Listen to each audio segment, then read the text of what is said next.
Hello everybody. This is Monday the 10th of August 2015. I'm Doc Eon and you're watching my weekly progress report on painting miniatures, and I'm starting out here with Malifaux. I'm showing you the Malifaux Raptors I finished from last week. And you will note that compared to the studio art, I went for a much brighter paint scheme. I decided I wanted something to stand out on the table. So I went light colors, mostly natural colors in that they're browns, beiges like real birds would be. But I didn't want to go completely natural because Malifaux is in a natural world and they need to stand out and show that they're not earthly birds. So I came up with this idea of the blue heads. I also had a lot of color to the base, these bushes of flowers.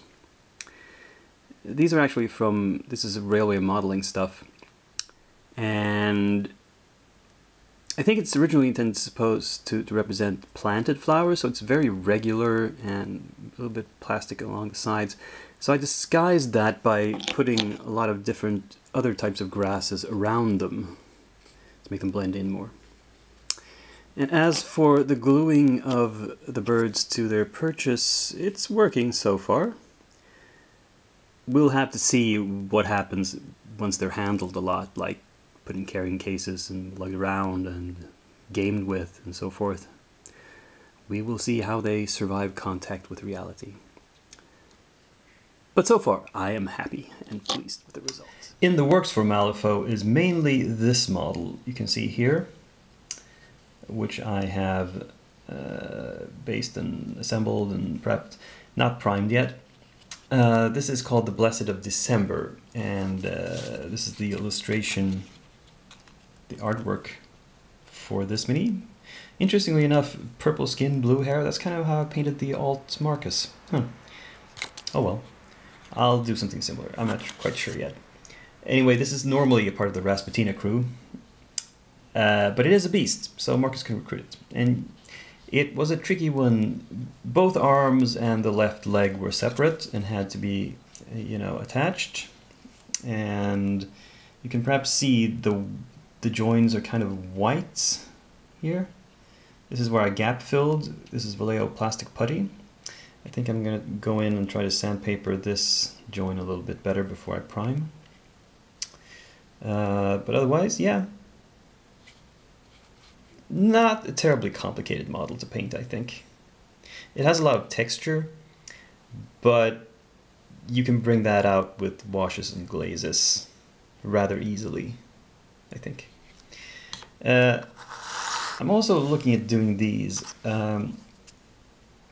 What these are, there are a couple of different types. They're in different resins. This is actually the same in two different colors of resin for some reason. And these two are the same. This is resin terrain I bought from Hassle-Free Minis. They were called roadside markers. I'm going to use them as ski markers for Malifaux. And I wanted to get more, but I got the last ones they had in stock. They're out of stock now. And rather than wait for them to restock, I decided I'll just paint these up in the meantime and hope they restock sometime soon so I can buy more. Because you need more than 4 ski markers, you need at least a half a dozen, and I think I probably want around 10 of them. Yeah. So these will all, these take no time at all to do, and like I said, this one's probably going to be a bit kind of fast. So hopefully done by next week. We'll see.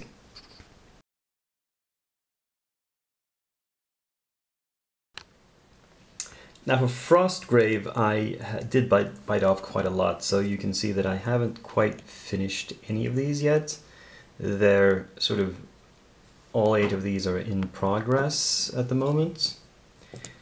And they might look a bit drab and boring, because they're all browns and stuffs.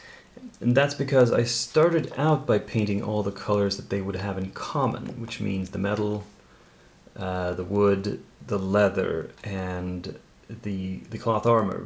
You see a lot of these are wearing what's known as a padded jack, or a quilted hauberk, which is cloth armor wadded up to be in a lot of layers to resist cuts and blows. And it didn't make any sense to paint those in different colors, so I painted them all the same.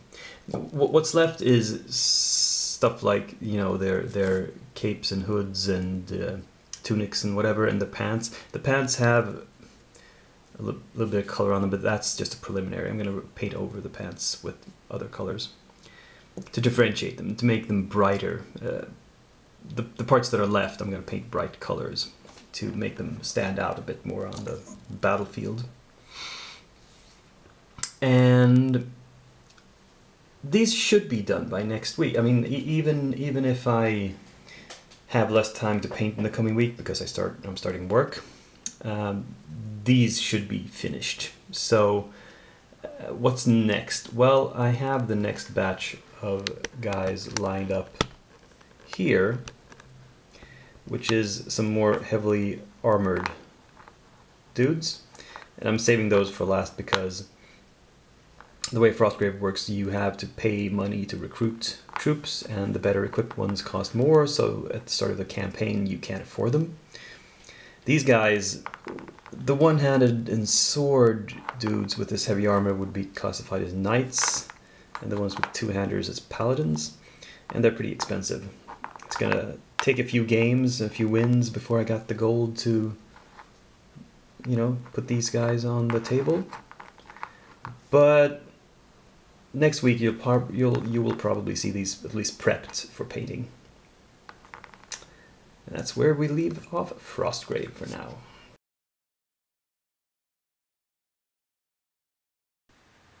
For the Cthulhu crew, I've finished 2 more of the Strangers on the Train set. This is the first one. He might look a bit odd.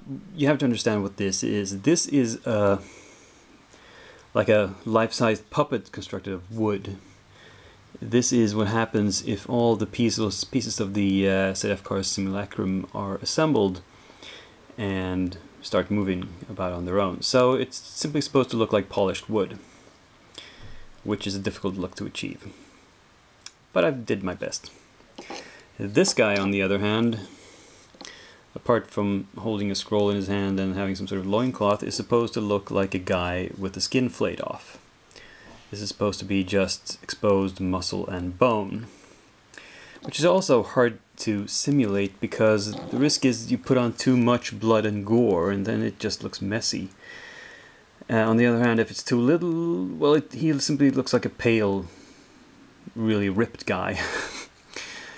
I don't know if I've managed to hit the mark in terms of being somewhere in the middle, but I did my best. In the Cthulhu section, we still have both of these guys to do. Nothing has happened with them, as you can see. I don't feel any sort of inspiration for this guy so far. He's going to have to wait until last, probably. Yeah. But I did prep some more minis. These guys are Night Gaunts. And you can, you know, they look sort of like the descriptions and illustrations of Night Gaunts.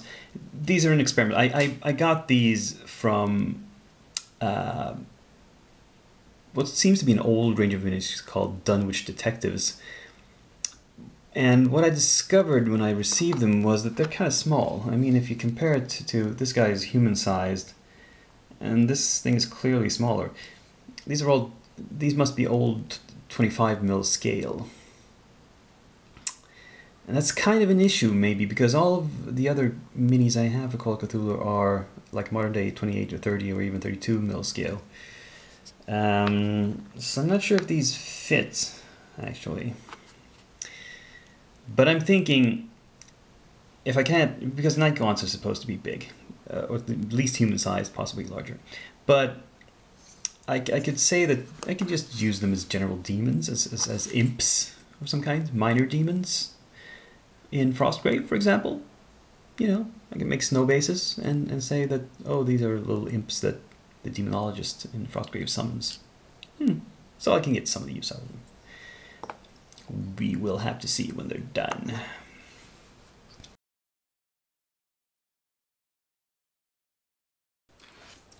Okay, completed bones this week is a pretty weak crop compared to last week. Last week was a flood of them.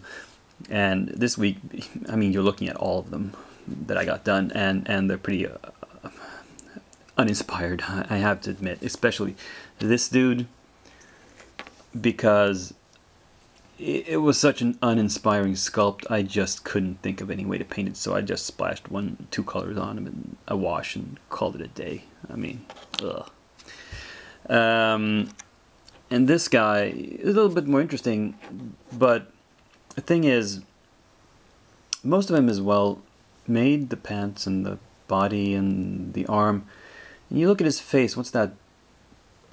You can't really tell if it's not focusing. There, that's better focused, right?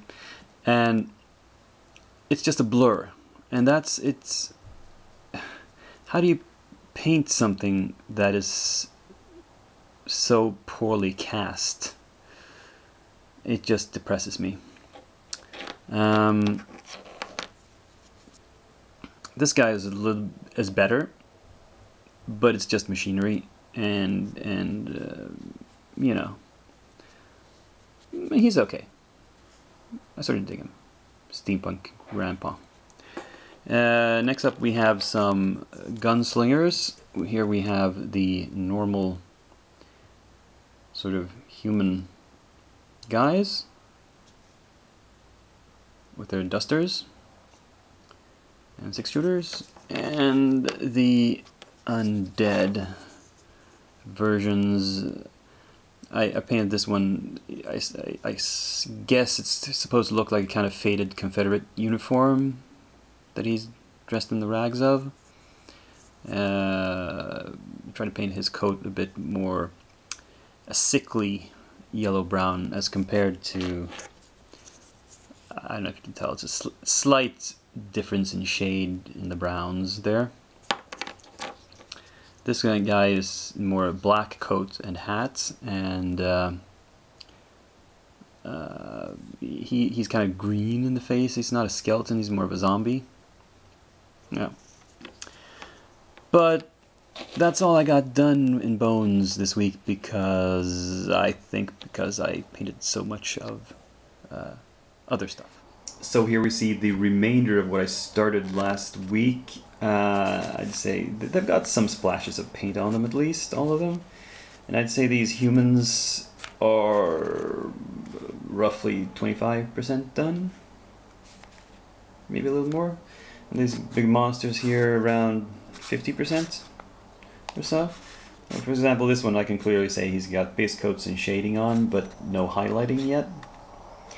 And this one is kind of the body finished, and I need to finish up the these things on his arms that I can't really figure out exactly what they are, because the sculpts, not the sculpts, but in the casting, the details have gotten so fuzzy that I can't really tell what it's supposed to be. Bones, what can you do?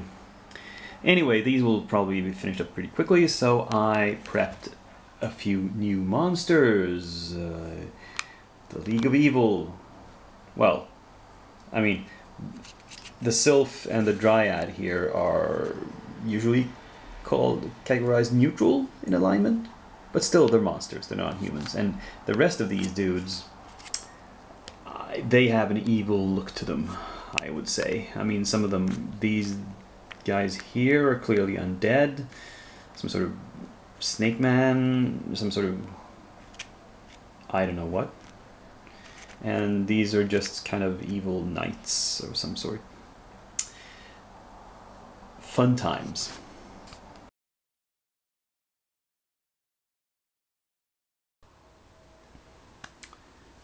We certainly can't say I've been lazy with the videos this past week, can you? I mean, I've cranked out so many reviews, I've lost track of them all. But as I've flagged before, it's going to slow down now that it's back to work for me. I'm starting work again this week. you know, it's a warm-up period at first, not working full speed the first week, perhaps.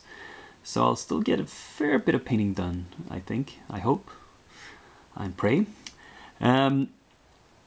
But other videos will start appearing less often. But then again, I've noticed that my other videos don't get nearly as many views as these updates, so that means not all of you are watching them. Perhaps you don't have time. Well, during the rest of the year, you'll have time to go back and watch the ones you've missed. But I will be trying to read games and books and the like, and talking about them. You're looking at a few of my piles of stuff that I have to go through. I just want to lift up and show you a couple of projects that are going to take extra long time because they are so huge. If you recall, I reviewed a book called Of Dice and Men, and I talked about how that was not actually a real insider's view of role-playing history. Well, if you want that, then you need this book, which is called Playing at the World, which is a history of, well, hey, it's supposed to be a history of simulating wars, people, and fantastic adventures, from chess to role-playing games, so it's all tabletop games, and it's over 600 pages. And it's a trade paperback size at that. I mean, it's all closely set text. There's not a single picture in this whole. Oh, sorry, there are a few black and white pictures, but this is a huge tome. Yeah, this is gonna take me a while to get through. The other huge project is the third and so far final in the Dark Sword series of miniature painting DVDs, this one with Jessica Rich. It has 20 freaking hours of video. When the heck am I gonna have time to watch that? Oh well, maybe during my Christmas vacation. We'll see. Anyway, I just want to point out that I'm not slowing down because I'm lazy. I'm slowing down because I've got other stuff to do, and you know, I have a life, and some of the projects that I'm getting into are extremely lengthy, and it's going to take a while before they show results. Anyway, that's all I have for you this week. So until I see you in my next video, I'm Dakian, and I'm signing off.